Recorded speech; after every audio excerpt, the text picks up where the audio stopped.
Oke, halo teman-teman, kita ketemu lagi dan di video kali ini kita akan secara spesifik membahas soal pengereman ya, khususnya upgrade pengereman yang udah gue lakuin di New Fiction gue ini, di NVL gue. Nah, jadi karena ini ada beberapa part yang udah di-upgrade, jadi enaknya nanti video ini akan kebagi jadi beberapa part gitu ya. Jadi kayak tiap minggu rilis video baru, jadi teman-teman nanti ikutin aja.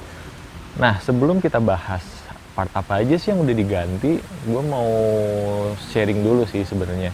Jadi kalau misalnya teman-teman upgrade pengereman, itu sebenarnya ada tahapannya gitu. Nah, di tahapan yang gue pakai ini, jadi yang pertama itu gue ganti kampas remnya pasti. Kalau misalnya kampas remnya udah ketemu yang cocok, udah ketemu yang enak, teman-teman baru naik ke ukuran cakram dulu. Jadi ukuran cakram teman-teman digedein dulu gitu. Nah, kalau misalnya ukuran cakram udah gede, tapi teman-teman masih ngerasa belum puas nih ngeremnya, nah baru teman-teman ganti ke ukuran si selang remnya. Bukan ukuran selang rem sih, selang remnya diganti sama yang braided steel. Nah, terus kalau misalnya teman-teman masih ngerasa kurang pakem juga gitu, remnya masih kurang enak, itu teman-teman baru naik ke master remnya gitu. Nah, ganti master rem udah nih, tapi masih belum enak juga. Nah, baru teman-teman turun ke kalipernya gitu teman-teman, jadi urutannya. Jadi dari cakram, terus ke selang rem, terus ke master remnya, terus baru terakhir itu di kaliper gitu teman-teman.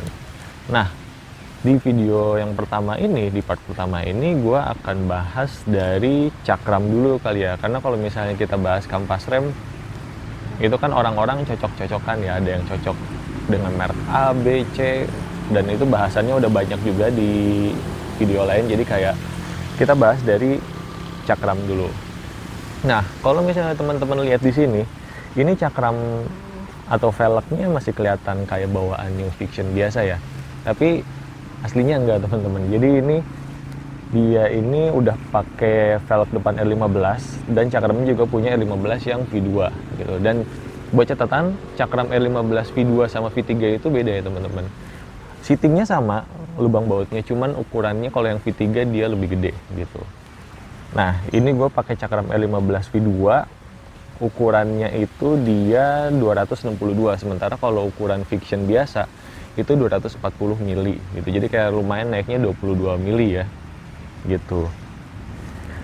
Jadi kayak ini cakramnya udah naik, dan kenapa sih gantinya ke R15 gitu kan, agak-agak ribet ya, kayak perlu ganti velg, terus kayak perlu ganti bottom shock, terus kayak bos roda as-asan kayak gitu, terus kayak bracket kalipernya juga ganti kan, kayak maksudnya itu ribet banget gitu ya. Kenapa nggak ganti PSM atau nggak ganti merek lain gitu yang ukurannya juga lebih gede gitu. Nah, kalau gue pribadi teman-teman, kayak gue juga udah pernah pakai PSM yang 320 mili, dan kayak menurut gue pertama ya, kenapa gue nggak pakai aftermarket lagi, itu yang pertama karena kalau misalnya aftermarketnya discontinue, misalnya stop produksi gitu, kan kita harus cari merek lain gitu ya, yang belum tentu sama enaknya. Terus yang kedua, untuk ukuran motor 150 cc ya, dengan berat batangan 150 cc kayak gini, dikasih ukuran disc 320 mili kayaknya menurut gue terlalu ini sih, overweight too much gitu ya. Jadi kayak pakemnya enak pakem, cuman kayak jadi gampang banget ngunci bannya gitu. Kalau misalnya lagi panic braking ya harus hati-hati aja mencet remnya gitu. Terus satu hal lagi yang kurang enak dari 320 mili adalah karena dia kan gede banget ya. Jadi ketika kita mau ngelepas si kalipernya, itu kayak harus hati-hati. Kalau enggak ya bibir velg jadi gampang lecet. Itu sih teman-teman yang gua rasain dari 320 mili. Dan sebenarnya ketika ditanya reviewnya, enak nggak sih bang pakai apa? Pakai cakram R15 ini, kan naiknya cuman 22 mili gitu, atau enggak cuman 2,2 cm lah. Kayak menurut gue sih ya enak sih, enak-enak aja ya. Kayak menurut gue itu udah cukup membantu loh naik segitu juga. Jadi kayak teman-teman biasanya ngerem ngerasa rodanya tuh berhentinya kalau misalnya di Fiction let's say 100 meter, ya ini 80 meter atau lebih udah kurang dari 100 meter dia udah berhenti gitu. Jadi kayak emang walaupun dikit itu ngaruh sih teman-teman gitu. Terus untungnya lagi adalah kalau misalnya teman-teman udah pakai velg R15 kayak gini, Ini dia si seating bautnya itu, posisi bautnya itu dia sama kayak punya R25. Jadi kayak teman-teman kalau misalnya ini udah ganti jadi 262 atau punya 15 tapi masih kurang nih. Nah, teman-teman bisa naik lagi pakai yang punya R25 yang ukuran cakramnya itu 298 mili, hampir 300 lah.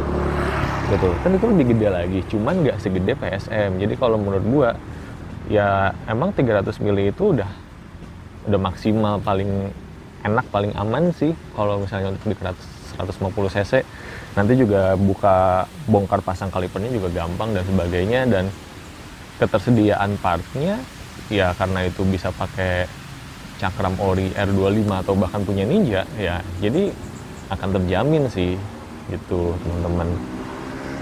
Nah, terus kalau misalnya ditanya biaya berapa sih bang ongkosnya kalau misalnya mau ganti ini, pasti gede ya. Nah, sebenarnya kalau untuk ongkos ini gede di awal sih teman-teman. Jadi kayak teman-teman modal velg, bottom shock, terus kayak bracket kaliper sama as roda dan bearing seal sebagai rupanya, itu emang agak gede sih di awal totalnya.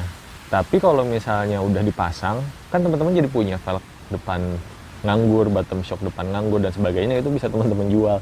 Kayak gua aja itu kayak gitu, jadi kayak apa ya, jadi ya keluarnya nggak banyak-banyak banget sih, paling keluar effort sama ya buat ongkos bongkar pasang. Terus kalau misalnya bongkar pasang sendiri ya keluarnya lebih minimal lagi gitu.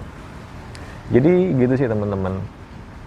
Dan jadi itu sih kalau untuk misalnya upgrade pengereman yang pertama, teman-teman itu enaknya ganti setelah ganti kampasnya, itu ganti si cakramnya, naikin dulu ukurannya gitu. Kalau misalnya udah enak, ya udah berarti kayak teman-teman nggak perlu upgrade ke tingkat selanjutnya. Tapi kalau misalnya teman-teman masih ngerasa, wah kurang enak nih, kayak ngeremnya masih terlalu jauh atau belum sesuai apa yang gue butuhin, kayak teman-teman bisa ganti ke part selanjutnya. Dan ya menurut gue itu sih untuk di video kali ini ya, kayak ganti dengan cakram R15 itu cukup, karena kita nggak cuma ganti buat sekarang aja. Kalau misalnya kita mau kembangin naik lagi, itu bisa pakai yang R25, itu lebih enak gitu sih teman-teman.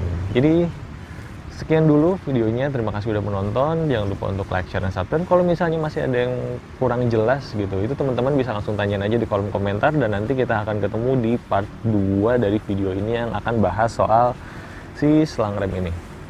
Oke, thank you.